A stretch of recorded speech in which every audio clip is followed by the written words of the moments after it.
and welcome back to the Unseen Podcast, a podcast dedicated to missing people, unresolved cases, and UK true crime. Today we are going to delve into a story that has had recent developments in the news just this month, but reaches all the way back over 100 years. The story of Mamie Stuart has so many twists and turns that it's almost impossible to keep up with it. From a tumultuous marriage to a mysterious disappearance and discovery, Mamie's case is bewildering, but above all, the sad loss of a 26-year-old is tragic. This episode contains descriptions that some listeners may find distressing, so listener discretion is advised. Mamie Stuart was born in 1893 in Sunderland, in the northeast of England, close to Newcastle upon Tyne. She was described as a pretty girl with brown hair and grey eyes. She was known to be a confident and fun-loving young woman who enjoyed being on the stage and taking part in the performing arts. As she got older, this love turned into something that she wanted to pursue full-time, and she became a touring dancer, travelling around the country. It is reported in an article on Wales Online that she later created her own dance troupe called the Five Verona Girls. She had dreams and aspirations of being on the stage and performing, and this was clear in her dynamic personality. As she entered her 20s, the start of the First World War changed everyone's lives significantly. The public was now dealing with untold grief over the loss of loved ones, and everyone was still trying to adapt to a huge shift in their lifestyles. This also obviously affected Mamie and her dreams of being on stage. In 1917, she was back home in Sunderland, and it's reported that it was here that she first met George Shotton. George was older than Mamie at 37 years old, and worked as a marine engineer and surveyor. Due to the nature of his job, George had not been called up for service and travelled around the country. The pair hit it off immediately, and their enjoyment of travelling to different places ensured they had quite a lot in common. So much so that Mamie and George got married the next year on March 25th, 1918. The pair moved around to a few places after their wedding, living in Bristol, and then moving to several places in South Wales. From the outside, the marriage appeared to be going well, and throughout 1918 and 19, the pair continued to live life as a newly married couple, spending time in Wales and London. Mamie's family kept in touch with her, that is, until Christmas 1919. Mamie had sent a telegram to her parents, James and Jane, wishing them a Merry Christmas, and it's reported in the Wales Online article that she also suggested that they should come down to visit her sometime. This, however, was the last contact that they had with her. They replied to the telegram to her address in Caswell Bay on the Gower Peninsula in Swansea in Wales. However, they received a surprising reply. The letters were sent back with the message "House closed" written on the front. While this was concerning and strange, Mamie's parents did not let anyone know about it at this time and did not immediately go to the police. They were known to move around, and therefore this may not have been unusual for the couple. A few months went by without any more contact from Mamie, but it was in March 1920 that another surprising development was made. Staff members at the Grosvenor Hotel in Swansea had been holding onto a trunk that had been left unclaimed since the previous December. They decided that it was time to open it to see what might be inside and to try and track down the possible owner. When the trunk was opened, it was clear that there were possessions that belonged to a woman inside. There were women's clothes and shoes inside the trunk. However, the strange part of this discovery is that the shoes were cut in half. There was also a piece of paper inside the trunk with an address on. When these items were investigated, it was found that the address linked back to a property in Sunderland. It was the home of James and Jane Stuart. This was quickly relayed back to Mamie's parents, who positively identified the items as belonging to their daughter. They were immediately concerned that something was wrong. The confusing part of the story was that the hotel staff did not think that the trunk was left by a female guest. They remembered that it had been left by a man. The contents of the trunk did not seem to correspond with what they knew about the events. How had Mammie's belongings ended up in this trunk in a hotel in Swansea? Why were some of the shoes cut in half? These were certainly baffling questions that needed some answers. But above all, the crucial question was, where was Mamie Stuart? The police became involved in the case after discovering that Mamie appeared to be missing, and began in the usual way, by contacting her husband George Shotton. When they managed to track George down, he explained that he had not seen Mamie recently. He said he last saw her in Swansea in December 1919, but that the pair had had an argument and she had walked out on him. It is reported in the Scotsman newspaper in 1920 that he said he had not been to see her at the house in December or January and had not bothered to check on her. He maintained that he didn't know where she was. The most surprising thing that Shotton told police, however, was that he was not actually married to Mamie at all. They just lived together for a period of time. This was extremely unexpected for Swansea police, as they had been told by Mammie's family that they had been married in 1918 and that they were living together as husband and wife. This news was also a surprise for Mammie's family, who were under the impression that their daughter had been married in South Shields. While detectives continued to try and investigate more about George Shotton's life, they now knew that Mamie was not with him and decided to cast their net further afield. It's reported that they distributed a description of Mamie to the other police forces around the country, and to the public, in the hope that if someone saw her in another town or city, they would be able to let them know. It's reported in the Dundee Courier on the 1st of June 1920 that Mamie was described as 5 feet 3 or 5 feet 4 inches tall, with a profusion of dark brown hair which was worn bobbed. She was also described as having dark grey eyes, well built and always dressing smartly. The detectives could not rule out the possibility that some harm had come to Mamie and that foul play was involved. They decided to dig up the back garden of Shotton's home to check that Mamie had not been buried there after the reported argument that he said they'd had. This search, however, turned up no new evidence, and the police were drawing a blank at where she could possibly be. It was as though she had simply vanished into thin air. It did not take long for the investigation to uncover some important and suspicious new evidence in relation to George Shotton. After his explanation that he had never been married to Mamie at all, the detectives did some research and found out that the possible reason for this statement was because he had actually married someone before his marriage to Mamie in 1918. George actually had another wife whom he had married in 1905, and they had a child together. While the marriage ceremony had been very real in Mamie and her family's eyes, it was actually bigamous. This was a shocking turn of events in the case, and it ensured that the police looked even closer at George as a possible suspect. Not only had he lied to Mamie about his family situation, he had failed to disclose this crucial piece of evidence to the detectives. When confronted with the accusations of bigamy, George strongly denied them and said that while he did live with Mamie at various addresses, he was not married to her. This explanation, however, did not satisfy Swansea police. Although detectives could not find any evidence that George knew where Mamie was, they could arrest him on the charge of bigamy. Bigamy had been an offence for hundreds of years and still remains one today. During this time, however, bigamy was actually more common than imagined, and often families did not know that their loved ones had other lives outside of their marriage. Police arrested George on the charges of bigamy and apprehended him as he was getting off a train on May the 21st, 1920. It is reported that when he was arrested, he told Detective Sergeant Ainan and Inspector Fox that there must be some mistake. When told the charge against him, he simply said, "I did not." When questioned about whether he had heard anything from Mamie, he answered no.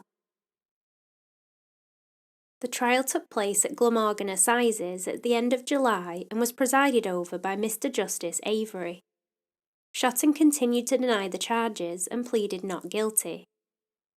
The trial was unusual, as normally when a defendant was facing bigamy charges, they would be able to cross-examine the second wife or husband. In this case, they were unable to call Mamie, as she was of course still missing at the time of the trial. An article in the Western Mail on the 28th of July 1920 documented what happened at the trial. Sir Ellis Griffiths, KC, was prosecuting the case and was determined to display as much evidence as possible to the jury. Griffith explained that there were several pieces of evidence that pointed to Shotton's guilt, including the marriage licence and the entry in the registry book in South Shields. He stated that on these he was listed as George Shotton, 37 years of age and a marine superintendent. It said that he was living at the Golden Lion pub in South Shields at the time of the marriage, and that his father was John Webb Shotton, a ship surveyor. Sir Griffiths compared these details to Shotton's first marriage entry to his other wife. In this, he pointed out the similarities in his job title and his father's name and profession, stating that the difference in age was only a few months.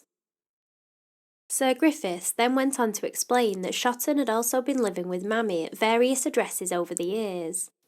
He said the couple first went to live at Elgin Court in London, where Mamie had been staying, and then proceeded to stay with Mrs. Brass, Mamie's sister, in South Shields. Mrs. Brass explained that Mamie introduced Shotton as her husband, and he did not deny this at the time. They also stayed in Liverpool and then at Mamie's parents' house, living as husband and wife. Witnesses were also called from the registry office to show evidence that Shotton had signed the register with his name and with his handwriting. Sir Griffiths also produced some quite interesting letters that Shotton had sent to Mamie and had been found in her belongings. These letters not only alluded to the fact that the couple were married, but also hinted that perhaps things were not completely happy in their relationship. One of the letters, which was much publicised at the time, read, "You asked to be free. Are you not free? More than any other girl, you wander to and fro at your own sweet will with no one to question you. I don't know in what manner I can do more. It does not lie in my power. I gave myself to you long ago, but you never seemed to care after a few short weeks. You flaunted me before your friends, but I did my best for you. I gave you my name and my love. You trifled with both, destroyed all my ambition, and converted me into a wanderer." Another letter that was presented at trial contained a passage that stated clearly that they were husband and wife. It read, "Perhaps you now see it is not what you ought to do. It does not lie in my power. I am not intending to do the awful things that you suggest. I can only imagine that you want to lead me on the wrong path so that you can divorce me. Your place is at my side, and if you wish it, it is all in your power to make us both happy. I therefore ascribe myself as in old times, your loving husband George." While it is not clear what was being referred to in the letters, as it was only a partial passage, it's evident that the couple were having problems, and that Shotton did believe that he was Mamie's husband. Sir Edward Marley Sampson for the defence produced some letters from Mamie that was intended to persuade the jury that she was of the character that would try and trick her family and friends that she had got married, when she actually hadn't. Shotton decided to give evidence in his own defence and took to the stand. He explained how he met Mamie, saying that he worked as a marine surveyor and naval architect, and that he had government work to do that would often take him away from his home at Caswell near Swansea.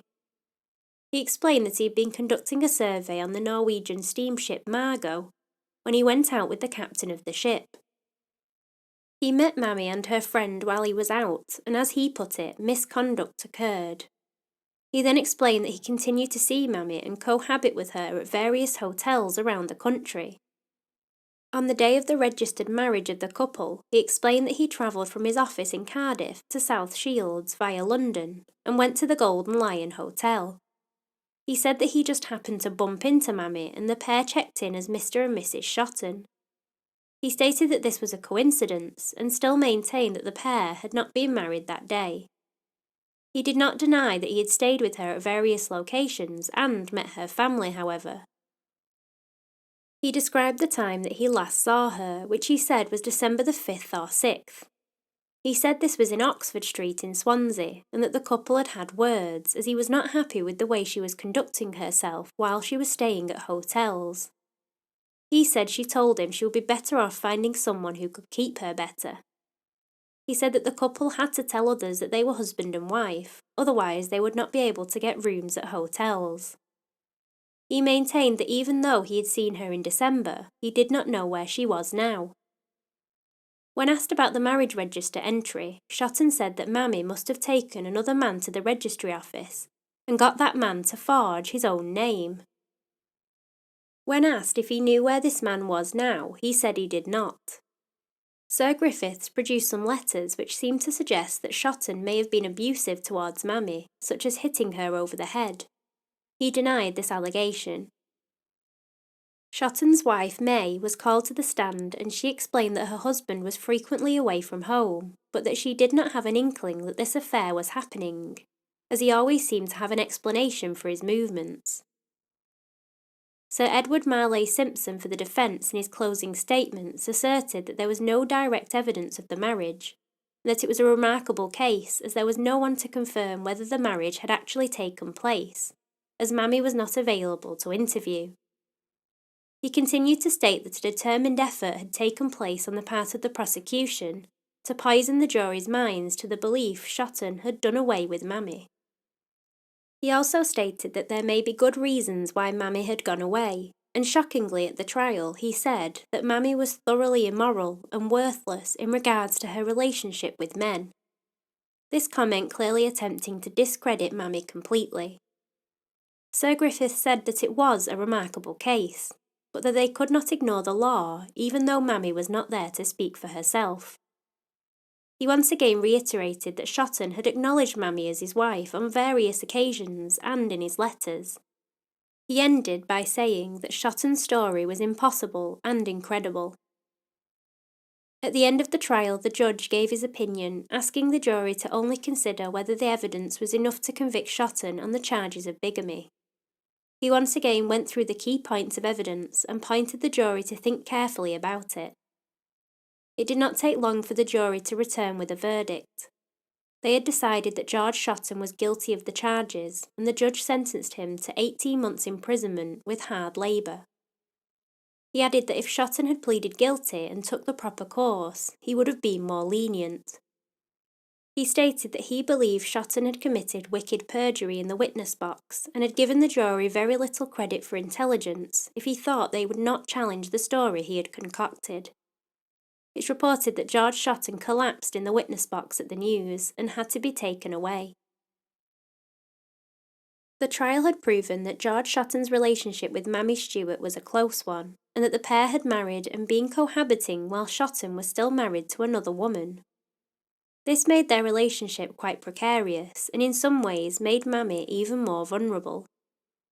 The problem for the detectives was despite their ability to prove that Shotton was a bigamist, they were unable to prove that he had anything to do with Mamie's disappearance.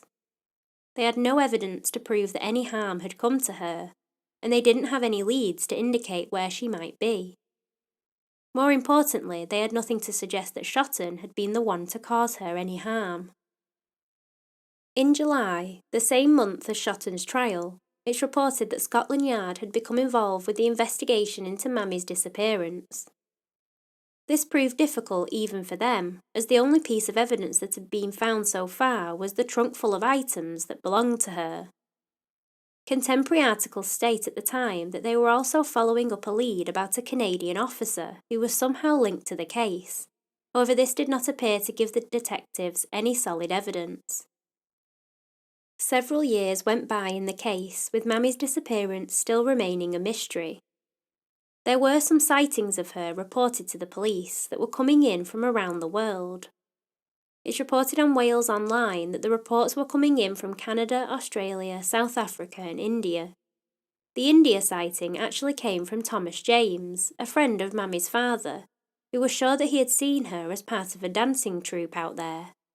He was so sure he said he could not be mistaken. The mystery, however, continued, and the investigation was soon decades old, with no one any of the wiser about where Mamie was. That was until November the 5th, 1961, more than 40 years after Mamie's disappearance. 3 potholers were exploring a disused mineshaft near Brandy Cove on the Gower Peninsula. Brandy Cove is a small beach which is located on the wider peninsula, which became a designated area of outstanding beauty in 1956. It has a beautiful coastline that attracts many visitors each year.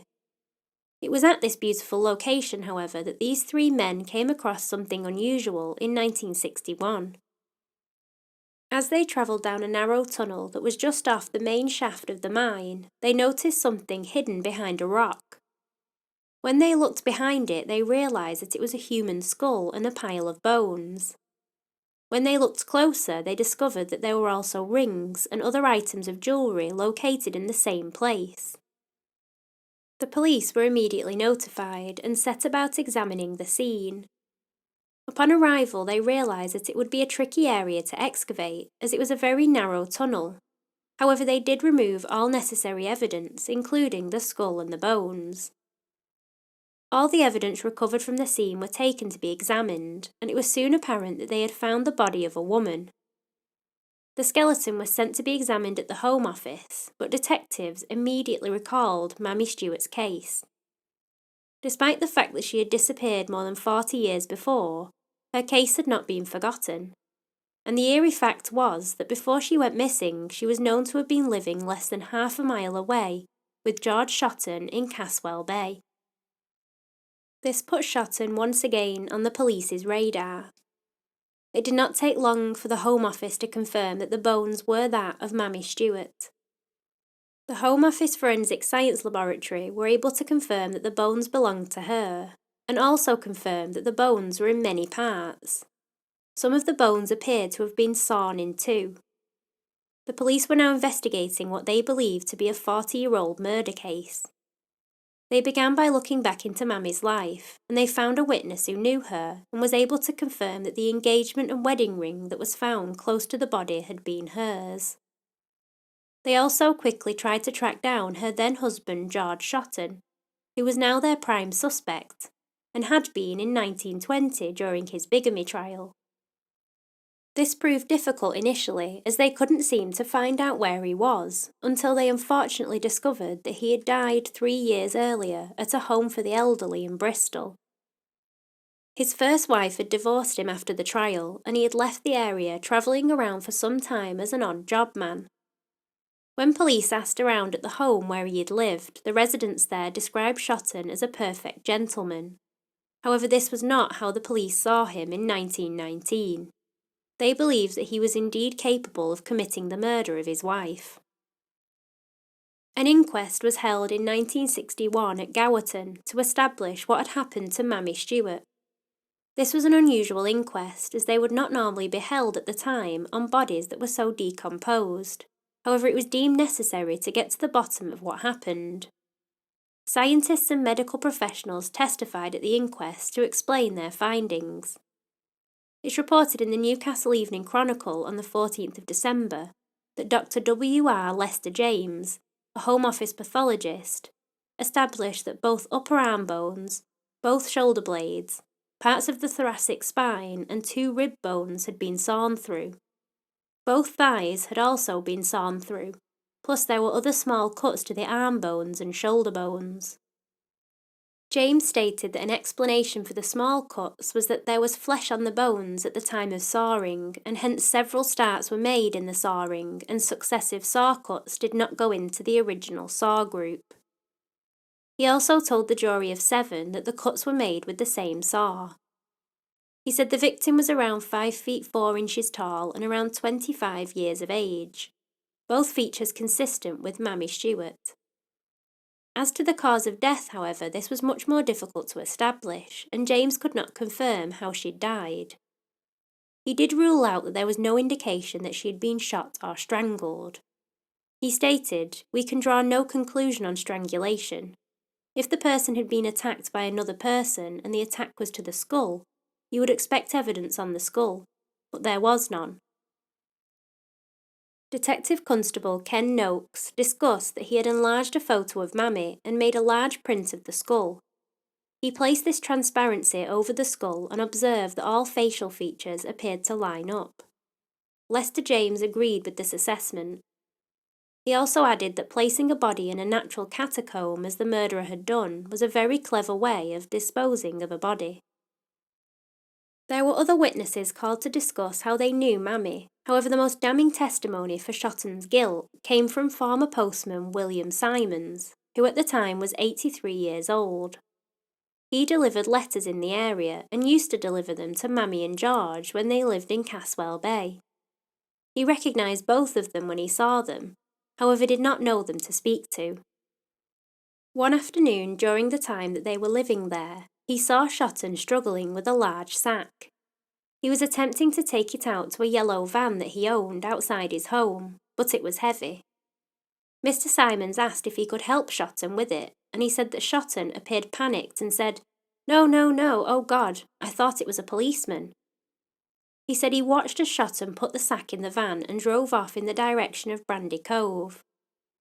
Mr. Simons said, "I did not know Mamie was missing at the time, and I did not report the incident to the police.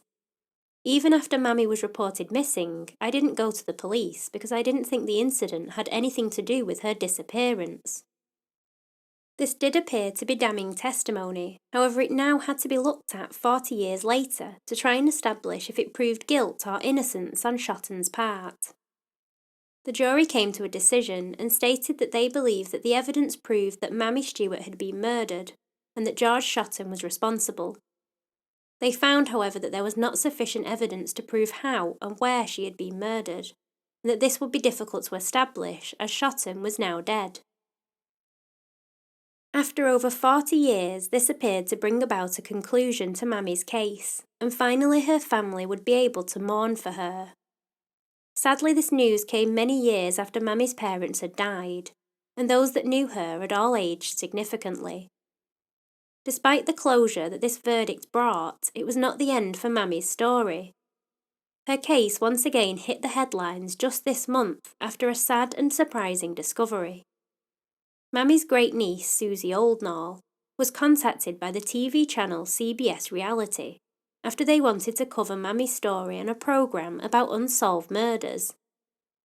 Following on from this contact, Susie was shocked to be told that Mamie's remains had never actually been buried, and since their discovery in 1961, they had been kept in a Cardiff forensic laboratory.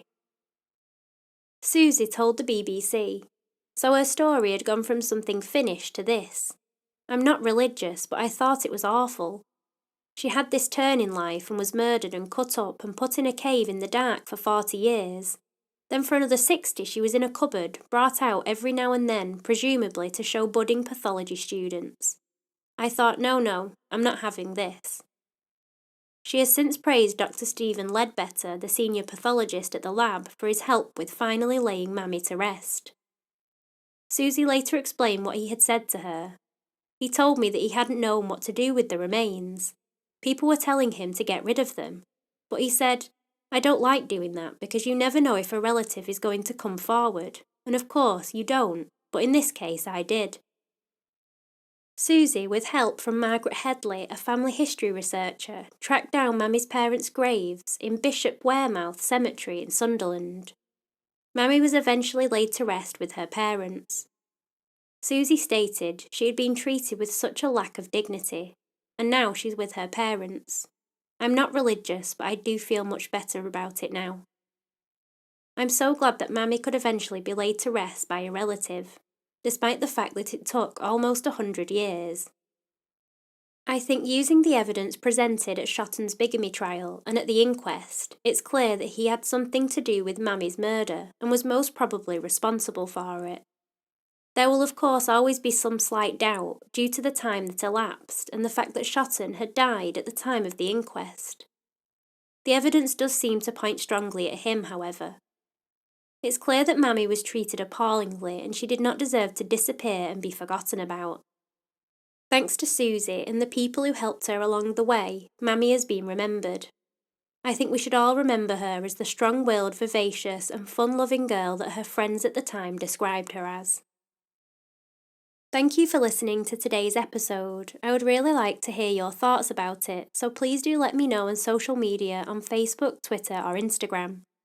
I would like to thank our patrons on Patreon who continue to support the podcast. I really do appreciate it. and I would like to thank David for becoming a new patron. Thanks for being amazing. If you want to support us on Patreon and receive shout-out stickers and bonus episodes, you can find the link in the show notes. You can also support the podcast by reviewing it wherever you listen, or just by following us on social media. Thank you to MotoStar81 and Mush776 for your 5-star reviews this week. You can also go over to our YouTube channel where I upload the audio from the episodes and subscribe to the channel if you get a minute. If you want to send us in any suggestions for cases, please do on social media or at theunseenpod@gmail.com. Thank you for being so patient while I took 2 weeks off. I'm ahead on all episodes now and Patreon bonuses, so it's much appreciated. I just want to take the time to say that I hope everyone is keeping safe and healthy in these hard times at the moment. And thank you again for tuning in. As always, I'm Caprice, and this has been Unseen.